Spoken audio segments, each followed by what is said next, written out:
mula kay Abraham hanggang kay Jose, ipinasa ang pangako ng Diyos sa bawat saling lahi. Ganoon din sa atin ngayon, ang pamilya ang unang lugar kung saan natututunan ang pananampalataya, pagpapatawad, pagmamahal, at ang pagtitiwala sa Diyos.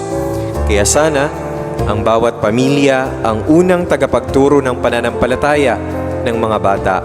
Sana, maging huwaran ang bawat magulang na ipakita kung paanong ang pagtitiwala sa Panginoon at patuloy na sumunod sa Kanyang kalooban. Sa huli, itinuturo sa atin ng Ebanghelyo na ang pamilya ay sagradong daluyan ng biyaya ng Diyos.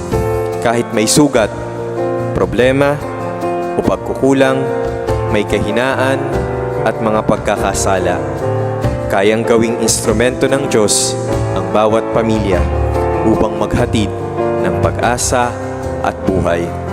Kaya pahalagahan natin ang ating pamilya, alagaan ito at ipagkatiwala sa Diyos, sapagkat dito madalas nagsisimula ang Kanyang dakilang gawain sa ating buhay at ang pagliligtas para sa lahat. Amen.